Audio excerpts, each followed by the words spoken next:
Daily Devotional, Cebuano Version. Kahibulungang Grasya sa Ginoo by Ellen G. White. Gipaambit ni Noah, Mayo 4. Ug misulti ang Dios kang Noe ug sa iyang mga anak nga uban kaniya nga nagaingon. Ug ako tan-awa, ako magatukod sa akong saad uban kaninyo, ug sa inyong kaliwatan sa ulahi kaninyo. Heneses Kapitulo 9, mga bersikulo 8 paingon sa 9. Ang pagkadautan, kaylap kaayo nga ang Dios miingon, akong laglagon ang tawo nga akong gibuhat gikan sa nawong sa yuta. Apan si Noe nakakaplag og grasya sa mga mata ni Jehova. Si Noe maoy usa ka matarong nga tawo ug hingpit sa iyang kaliwatan. Si Noe naglakaw uban sa Dios.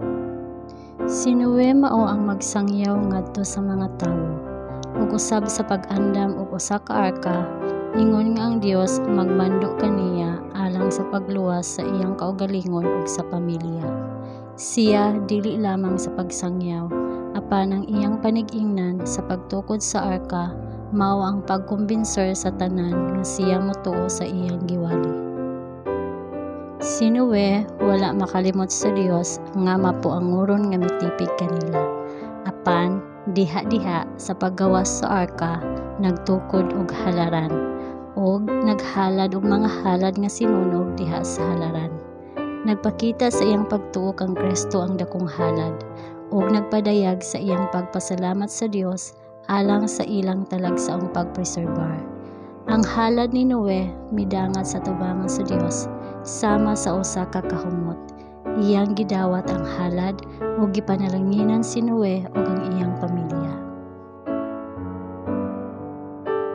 Ug aron ang tawo dili mahadlok sa pagtigom sa mga panganod ug sa pag-ulan, ang Dios mapuanguron nga nagdasig sa pamilya ni Noe pinaagi sa usa ka saad.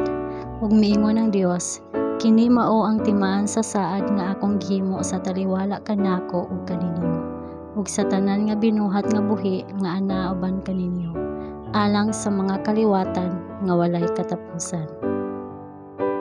Akong gibutang ang akong balangaw diha sa panganod, ug kini mahimo nga usa ka timaan sa usa ka tugon tali kanako ug sa yuta.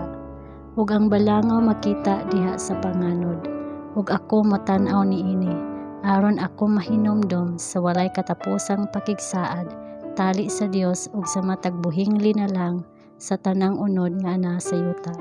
Genesis Kapitulo 9, mga bersikulo 11 ngadto sa 16.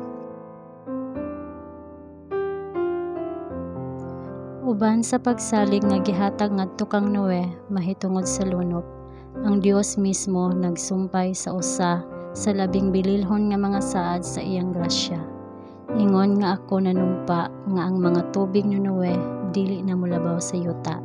Sa ingon ni ana, ako nanumpa nga ako dili na masuko kanimo, ni mga badlong kanimo, kay ang mga bukid mawagtang ug ang mga bungtod mabalhin, apan ang akong kaluoy dili mobulag kanimo, ni ang tugon sa akong pakigdait mabalhin. Nagaingon si Jehova nga adunay kaluoy kanimo. Isaiah Kapitulo 54, mga bersikulo 9 ug 10.